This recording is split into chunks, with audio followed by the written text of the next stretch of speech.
Tumungo ako sa pintuan upang buksan ang kumakatok. Pagbukas ko ng pintuan ay bumungad sa akin ang aking biyanang lalaki kasama ang aking anak. Nakalimutan ko nga pala na may pasok ngayon dahil katatapos lamang naming mag-iniig kagabi ng aking asawa ay tinanghali kami ng gising. O, bihisan niyo na nga ang bata at papasok pa yan ng school. Bungad ni Biyanan sa akin. Kaagad namang umalis si Biyanan dahil may appointment pa daw siya sa client niya. Pinihisan ko naman agad ang bata at nang mayatid ko to sa school, pagbalik ko ay si Mrs. naman ang aking hinatid sa ospital na kanyang pinagtatrabahuhan. Pabalik na ako patungong kondo ay nagring ang cellphone ko. Hello? Sagot ko. Hi babes, pasundo naman ako oh. Sikat ang tumawag. Nangaakit na boses nito at tinawag pa akong babes na tawagan naming mag-asawa. Bakit?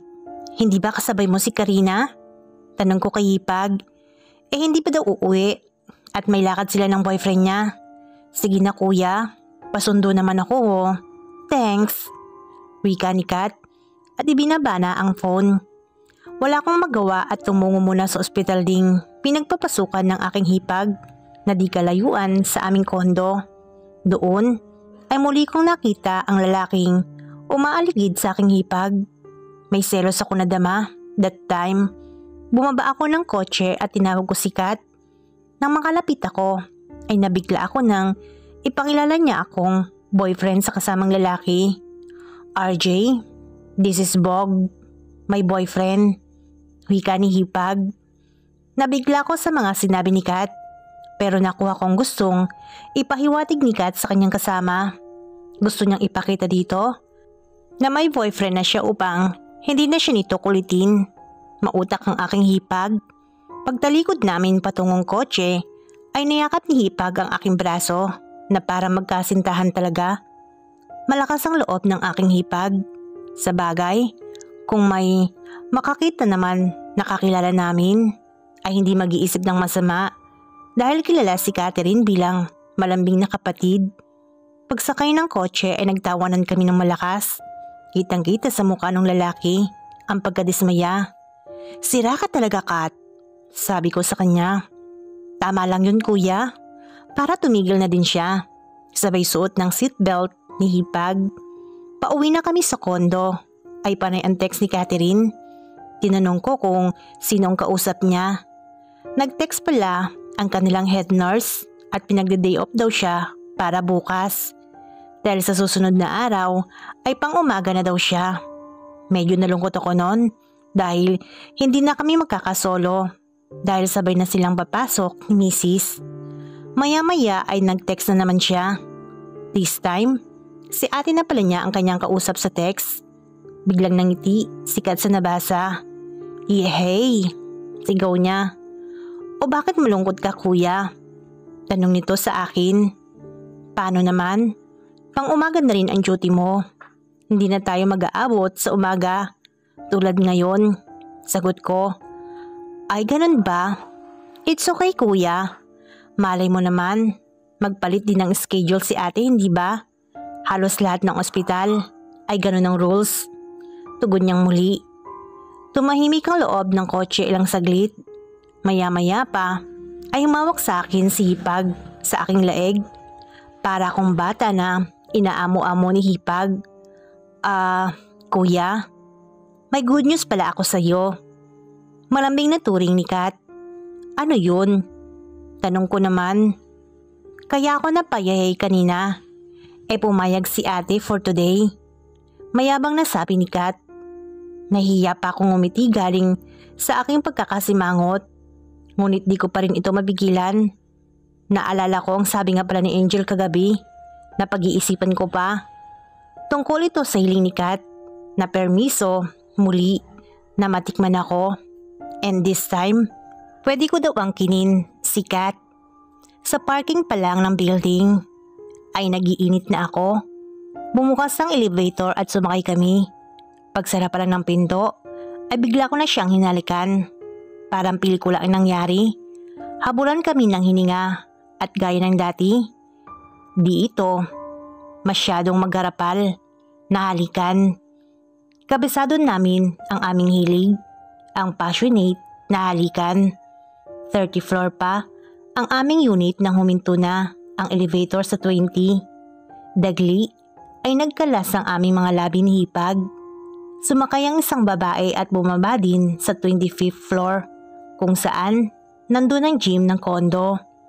Muli ay naghalikan kami ng aking hipag. Napakalambot ng labi ng aking hipag. Mabango ang hininga na parang batang kaiinom lang ng gatas. Bago pa kami makarating sa 30th floor ay tumunog ang aking CP. Tinignan ko ang mensahe at galing ito kay Mrs. Enjoy. Sabi ni Mrs. sa kanyang text. Totoo ngang may permit na pala kami. Napakabait talaga ni Mrs. Bumukas ang elevator at mabilis kami naglalakad patungo sa aming unit. Para kaming mga bata na nagmamadali na parang mauubusan ng pagkain at candy. Hindi ko halos maisuot ang susi sa door at buksan ito. Hindi ko inahawakan si hipag habang nasa hallway kami dahil alam kong may CCTV doon at baka makita pa ng guard ng kondo. Nang mabuksan kong pinto ay isinara ko ito kaagad. Ibinaba ni Kat ang bag na dala at halos itulak ako sa may sopa at naghalikan kaming muli. Kahit halos araw-araw ay may kaniig ako ay hindi ako nagsasawa. Sino ba naman ang magsasawa sa aking hipag na napaka-sexy, maputi at makinis? Para kami magkalaguyo na nagnanakaw ng sandali. Walang sinasayang na minuto si Kat. Alam niyang after 3 hours ay susunod na akong muli sa aking anak sa school. Wait kuya, sabi ni Kat. Tinanggal niya ang kanyang puting uniforme at lumantad naman sa akin ang kanyang mapuputing hita. Kagaya ng kay Mrs. ay walang buhok ang binti niya. Alaga ito sa pagwawax. Aalisin ko pa ba to? Tanong niya sa akin at tinutukoy ay ang kanyang blouse. Sabi ko ay wag na muna. Pero sinabi niya sa akin na madumi na nga pala yon dahil galing sa ospital. Hinubad niya ito at maging ang kanyang panloob. Oh gosh, bakit ba sobra ako nagiinit sa iyo kuya? Sabi niya sa akin. Ngumiti lang ako, parang biglang nasa hipag nang muling may mangyari sa amin. Agad niya akong pinasaya at ako naman ay patuloy sa paglalakbay ng aking kamay sa magandang katawan nito. Kuya, I miss you so much. Uwi ka pa ni hipag. Kuya, pasayahin mo ko at pasasayahin din kita. Uwi ka pa uli ni Kat. Sumangayon ako agad sa hiling ng aking magandang hipag. Sa sopa ay nagpasiyahan kami. Ilang sandali pa ay nakiusap na si Kat sa akin. Kuya, angkinin mo na ako. Please? Wika ni Kat sa akin na namumungay ang kanyang mga mata. Okay, tatayo na sana ako para kunin ang protection sa drawer. Nang pigilan niya ako. Kuya, pwede naman nating gawin ito nang wala ang bagay na yan. Malambing na hiling ni Kat. Naku Kat, pagagalitan tayo ng ate mo. Sagot ko naman. Come on kuya, I know you want it too. Gusto ko din sana na mapil ang pag-iisa natin. Balik nito sa akin. Wala akong may sagot agad nun. Oo, at gusto ko rin yun syempre. Lahat ng lalaki ay gustong madama ang kanilang pag-iinit. Pero sa isip ko pa rin ang bilin ng aking asawa na tuwing papayagan lang daw kaming magnigi ng kapatid niya ay dapat may gamit akong proteksyon. Look kuya, bakit pa tayo gagamit niyan? Diba? Para hindi lang ako mabuntis, sabi ni ate. Sabi ni Kat habang hawak ang aking mga pisngi. I am safe now kuya. I know dahil regular ang period ko at datatnan pa lang ako 2 days from now. You can do it without that. Sige na kuya, kuya kong mahal. Ayaw bang maranasan ang pag-iisa natin at madama ang bawat init ng ating katawan? Malambing na wika ng aking hipag. Kahit hindi niya hawak ang aking katawan, ay nakaramdam ako ng sobrang pag-iinit. Sa wakas, ay maangking ko ng tuluyan si hipag. Wala akong nagawa at sikat na mismo at nagpresenta nito. Mutually, ay napagkasunduan namin. At dahil sabik na ako sa aking hipag, ay agad ko na itong inangkin. Gosh, kuya, this feels so great. Wika ni Kat habang hindi malaman ang kanyang gagawin. Yes, Kat, enjoy this moment. Sagot ko naman sa kanya habang dinadama ko ang pag-iisa namin. Iba talaga ang feelings pag walang suot na anumang proteksyon. Sayang-saya kami sa sandaling iyon. Damang-dama ko ang init ng katawan ng aking hipag. Kinuha niya ang mukha ko at hinawakan muli ang aking mga pisngi. Tinitigan niya ako ng diretso. Masaya ka ba, Kuya Bogs? Ano, nag-i-enjoy ka din ba sa akin? Kagaya ng kay ate?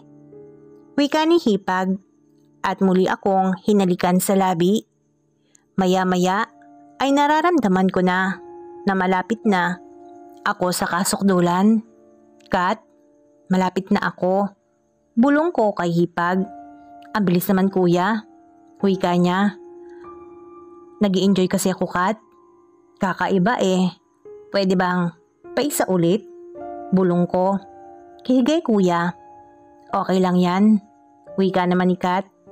At ilang sandali pa nga ay narating ko na ang kasukdulan. Mahigpit kaming nagyakap muli. At feel ko ang pag-iisa namin ng aking hipag. Ganito pala ang feeling, kuya. Bulong ni Kat. Sabay halik muli nito. Ang init ng katawan mo. Biro nito. Matapos ang ilang minuto, ay tumayo na si Kat. Kitang-kita niya ang magandang katawan nito. Na lalong nagpapainit sa kanya. Nagtawanan pa kami sa sitwasyon. Tumiretso siya sa banyo upang mag-CR. Sabay na ako, Kat. Sabi ko sa kanya, halika na babes, ligo na tayo. Biro pa niyang wika. Sa banyo ay sabay kaming nag-shower. Dito namin ginawa ang round 2. Sa banyo ay mainit pa rin ang tagpo. Hindi kasi ako makapaniwala na kaniig ko si hipag nang walang gamit na proteksyon. Damang-dama ko ang bawat pagniniig namin. Naging kakaiba rin ang kanyang mga ingay dahil siguro sa first time niya na makaniig ako ng walang gamit na proteksyon. Tuwing iniisip ko yon at tila umiikting ang aking ugat sa aking katawan. Kaya naman nang sabay kaming maligo ay hindi ko mapigilan na humirit pa. Habang ako ay nasa likod ng aking hipag at sinasabon ang buo niyang katawan. Napakakinis talaga ng aking hipag, pero puro ingay ang naririnig ko naman sa kanya. Kaya di na ako nag-atubili na ang kinin siyang muli. Mula sa likod niya ay pinaharap ko ang aking hipag at inangkin ko siya. Kuya, I hope this last. Muling wika ng aking magandang hipag. Ang saya, no? Pulong ko naman sa kanya. At ilang sandali pa ay sabay naming narating ang kasukdulan. Niyakap niya ako habang patuloy ang pagtulo ng tubig sa shower. Mahigpit ang yakap sa akin ni Catherine. Yakap na nagpapasalamat. Matapos maligo ay nagbihis na kaming dalawa. Ako ay naghanda na dahil oras na naman ng sunduan sa school. Nakasandong itim lang si hipag at maikling short. Kahit itim ang suot niya, ay pansin ko pa rin na wala siyang suot na pantaas na panloob. Nagpaalam na ako sa kanya upang magtungo na sa paaralan ng aking anak. Kuya wait, sama na ako. Wika ni Kat at pinatay nga ang TV. Sama na lang ako kuya, hindi pa naman ako inaantok. Tugtong pa nito. Tumungo kami sa elevator pababa sa parking area. Sa pagmamadali, ay hindi na nakapagsuot ng panloob na pantaas si hipag. Sinita ko to na parang istriktong syota. Ano ba yung suot mo, Kat? Seryoso kong sagot. Okay lang kuya. Wala namang ibang tao at saka elevator at kotse lang naman ang pupuntahan ko. Paliwanag niya sa akin. Sa pagtitik ko sa suot ni Kat ay napansin kong wala itong suot na pambaba, na panloob. Sanay na ako sa ganong suot ni Hipag, lalo na't pag matutulog na siya. Ngunit this time ay sasama siya sa pagsundo sa aking anak at lalabas ng building. Pinabayaan ko na lang siya. Sumakay kami sa kotse at umalis na. How was it, kuya? Malambing namang tinig ni Kat. Sa mga tinig pa lang ni Hipag at lambing nito sa akin ay nawala na ang galit ko sa dahil sa suot niya. Kayang-kaya niya kong kontrolin dahil sa saya na ibinibigay niya ay hindi ko rin magawang magalit sa aking magandang hipag. It was very good, my dear. Sagot ko sa kanya. Ulitin natin yon, kuya, ha? Muli niyang sabi. Alam kong di papayag si ate na hindi ka gumamit ng proteksyon. Pero alam kong mas masaya ang wala ito. Now, we have our own secret, kuya, ha? Natatawang paliwanag muli ni Kat. Tumango na lamang ako. Sa bawat paglingon ko sa kanya ay hindi ko maiwasang mapansin ang kanyang katawan. Nang umupong Indian seat si Hipag ay bahagya ko pang napansin ang kanyang iniingatan. O baka tumakas, biro ko pa, sabay hawak sa hita ni Hipag. Natawa si Kat at nakiliti sa aking ginawa. Akin lang to, ha? Tanong ko sa kanya. Yeah, sure, kuya. Take care of it. Malambing niyang balik. Nakarating na kami sa school ng aking anak habang nagkikilitian sa kotse. Para kaming bagong magsyota pa lamang sa mga inaasal. Ganon din naman si Mrs. sa akin. Nang mag-boyfriend-girlfriend pa lang kami. Sa school ay naghihintay na ang aking anak at nang ako ay bababa na sa kotse upang tawagin ang aking anak ay pinigilan ako ni Kat. Kuya, ako na. Sabay bukas sa pintuan ni Kat at bumaba. Hindi ko na siya mapigilan sa pagbaba. Hindi ko alam kung nakalimutan niyang wala siyang panloob na pantaas at pambaba. Nakapambahay lang to ng damit o sadyang mapanukso lamang si Hipag. Pagbaba niya ng kotse ay parang nakakita ng multo ang dalawang lalaki sa school campus. Mga guard, janitor, teachers. Masaya naman siyang sinalubong ng aking anak at nagpakarga pabalik ng kotse. Parang second mommy na rin ang turing ng aking anak sa hipag ko dahil siya nga lang ang tita niya. Umuwi na kami pabalik ng kondo. Masayang nagkwentuhan ang magtita habang nasa kotse. Pagdating namin sa kondo ay busy na naglalaro ang aming anak. Hindi ko naman pinalagpas ang inasal ni Kat kanina. Pinagsabihan ko siya na parang ako ang kanyang boyfriend. Kat, wag mo nang uulitin ng ganun, ha. Ayokong dinidisplay mo ang katawan mo sa public. Seryoso kong sabi sa kanya.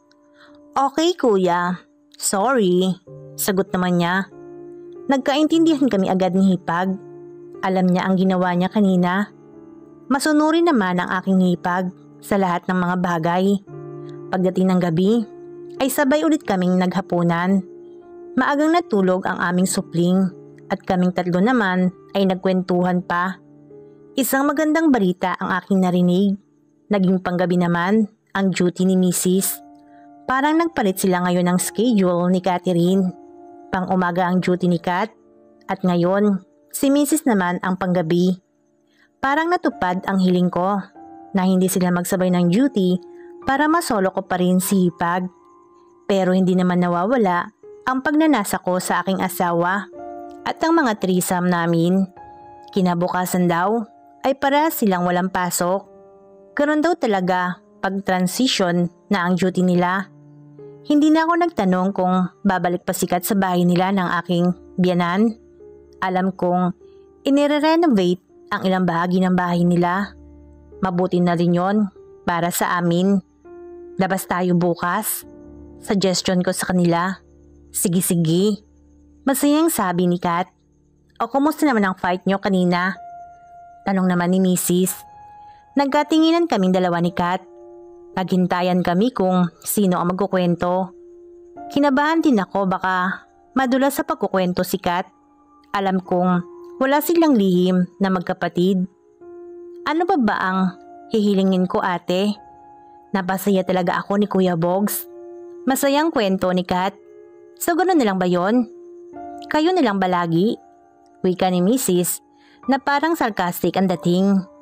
Hindi na ako nagpatagal at gumawa ako ng aksyon. Hindi syempre. Ikaw ang babes ko eh. Sabit lang si Kat, hindi ba? Biro ko. Sabay haplos sa katawan ni Mrs. Habang kaming tatlo ay magkakatabi sa sala. Kinurot naman ako ni Kat sa aking sinabi na sabit lamang siya. Ay, hindi ka pala sabit. Minsan nga, ikaw pa nagtatrabaho. Biro kong muli. Nagtawanan kami sa aming mga kwentuhan. Huwag na nga kayong maingay. Baka magising ang anak ko. Utos ni Mrs. Nagets naman agad ni Kat ang gusto ni Mrs. Ayaw niyang magising ang bata dahil gusto niyang makipagniig. Di talaga papalamang si Mrs. Lumingon siya sa akin at naghalikan kami. Habang naghahalikan kami ni Mrs. ay hawak ko naman ang kamay ni Hipag sa tabi ni Mrs. ko. Parang kakaiba ang tagpo namin sa aming kondo. Nagtanggal na ng damit si Mrs. Umpisa pa lang ng pagpapainit ko ay narating niya na kaagad ang kasukdulan. Habang hinahalikan ako ni Mrs. ay tinapik niya si Kat at naunawaan agad yon ng aking hipag.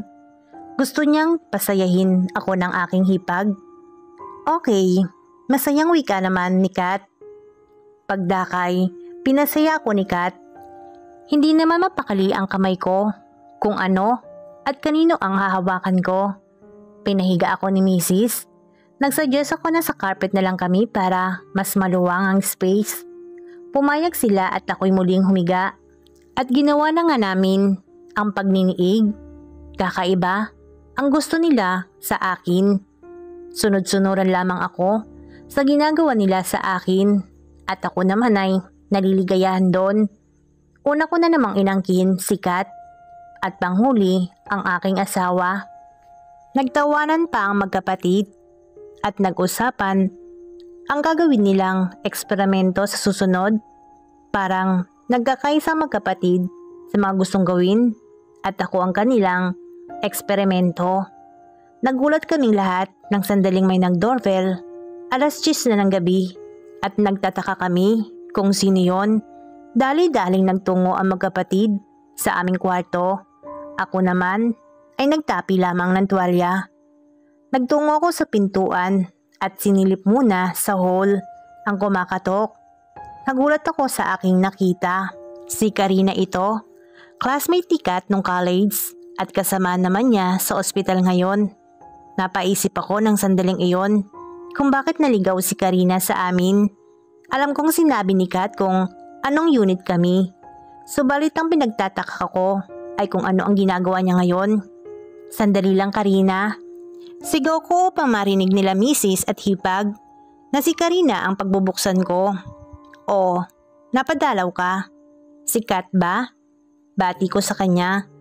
Ilang saglit bago nakasagot si Karina sa akin. Nakatitig siya sa suot kong tapi na tuwalya. Ang suot naman ni Karina that night is spaghetti strap, ang taas, at sobrang iksing short na pagtalikod ay tiyak na makikita ang kanyang pangupo. Hi Kuya Bogs. Good evening. Sorry sa istorbo. Nandyan po ba si Catherine? Wika niya sa akin.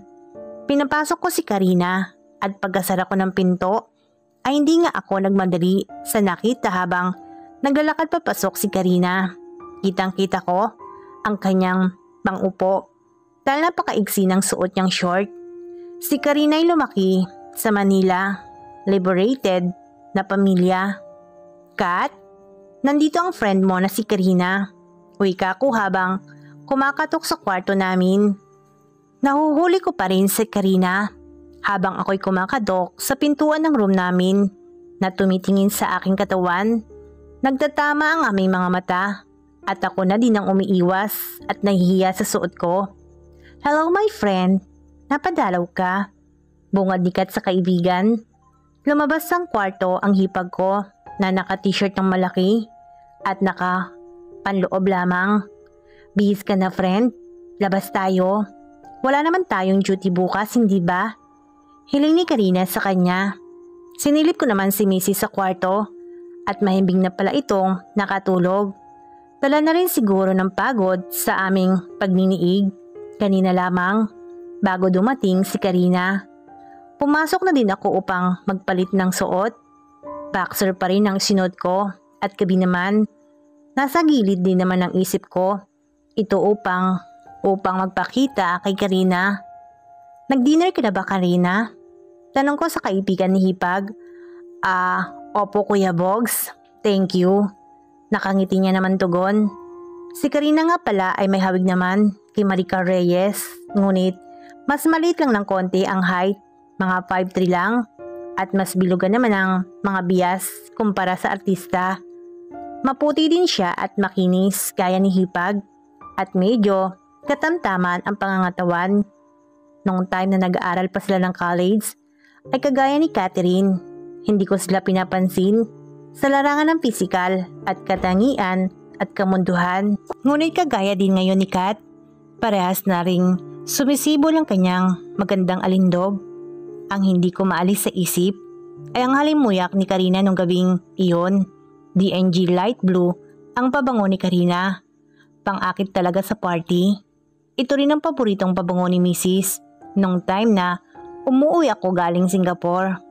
Kuya, maiwan muna kayo diyan ha. Bihis lang ako. Wika ni Kat at pumasok na sa kwarto namin. Kuya, thanks ha. Buti gising ka pa. Nakangiting sabing muli ni Karina. Kanina ko pa kasi tinatawagan si Kat. Hindi sumasagot eh. Alam naman niyang may lakad kami tonight. Dugtong nito. Naisip ko na kaya hindi sinasagot ni Kat ang tawag ni Karina. Ay busy kami kanina sa aming pagniniig.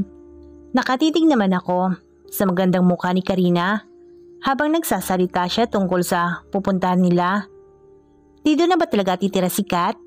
Tanong ni Karinang muli. Dati kasi, panggabi siya dito. Talaga, ngayon naman, nire-renovate ang bahay nila. Kaya na-extend. Dito na nga ako natutulog sa sala at gusto kong magkapatid ang magkatabi. Paliwanag ko sa kanya. Ay sorry kuya, tulugan mo pala ito. Akmang tatayo si Karina sa sopa. Okay lang yan, feel at home. Sagot ko naman. Habang umiinom ng tubig galing sa aming rep. Natutulog ka dito sa sala? Talaga kuya? Tanong muli ng kaibigan ni Hipag. Oo, bakit? Sagot ko. Bakit ka nakatapi lang kanina? You don't need to answer Kuya Bogs. Joke lang. Birong patawang wika ni Karina.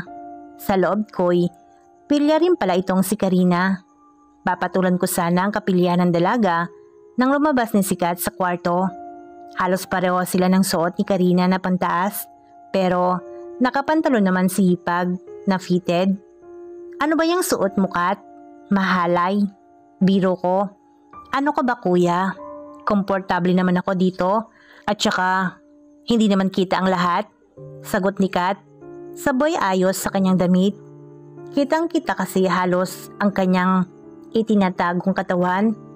Itinaas naman ni Kat ito upang matakpan ng kaunti. Nagtawanan na magkaibigan at tuloy nang lumabas ng unit namin. Tumungo naman ako sa aming kwarto upang makapagpahinga na rin. Habang nakahiga ay napaisip din ako at naalala ang mga nakita ko sa kaibigan ni Hipag. Hindi ko maitatanggi na nagdanas ako sa kaibigan ni Hipag. Nung gabing iyon, kahit na natikman at natitikman ko pa ang dalawa sa pinakamagandang babae sa buhay ko. Kinabukasan ay nagising ako na wala na si Mrs. at ang aking anak sa aking tabi. 9 AM na pala at hindi mo lang ako ginising na mag-ina. Tinawagan ko agad si Angel at sinabing siya na ang maghahatid sa aming anak at dadaan lang daw siya saglit sa bahay nila biyanan. Paglabas ko ng kwarto ay nagulat ako sa nakita. Si Karina natutulog sa aming sofa. Hindi ko maiwasang makaramdam ng init sa aking katawan. Sa pagkakahiga niya ay kitang-kita ang kanyang katawan. Nakakumot naman ito hanggang bewang. Sa banyo ay naririnig kong may naliligo. Siguradong sikat ito. Kat, matagal ka pa ba? Tanong ko kahipag. Kapapasok ko lang kuya. Wait lang, sagot niya sa akin. Sa pagsasalita ko ay nagising si Karina. Nakasandal ako sa counter ng kusina. Pilit kong pinipigilan ang init na gustong umalpas sa aking katawan. Pagmulat ng mata ni Karina ay napansin niya agad ang itsura ko. Napatitig siya sa akin at parang nagulat at biglang tumingin sa aking mga mata. Hi Kuya Bogs, good morning. Bati ni Karina. Dito na pala tumuloy muna si Karina, gawa ng kalasingan. Silang dalawa lang daw kasi ni Kat ang gumimik kagabi at hindi kasama ang boyfriend ni Karina. Good morning din, sagot ko sa kanya. Mga ilang minuto din ang lumipas bago pa natapos sa banyo si Catherine. Bago pa man lumabas hipag sa CR, ay tila katahimikan ang bumalot sa amin ni Karina. Nahuhuli ko siyang muling nakatitig sa aking katawan. Ako naman ay nagkukunwari lang na hindi pinapansin. O kuya, ikaw na. Wika ni Kat, paglabas ng banyo. Kising ka na pala friend. Dugtong na bati nito sa kaibigan. Na magkasalubong kami ni Hipag. Papasok ako sa banyo at palabas naman siya. Ay pabiro pa nitong hinawakan ang aking pisngi. Shh! Pagalit kong tugon sa ginawa ni Hipag. Natawa na lamang ito at lumabas na. Kinakabahan ako. Baka kako nakita ito ni Karina ay malaking iskandalo pa. Paglabas ko, naghain na pala ng agahan ng dalawa. Niyaya nila akong sumabay dahil tapos na daw kumain kanina pa si Angel.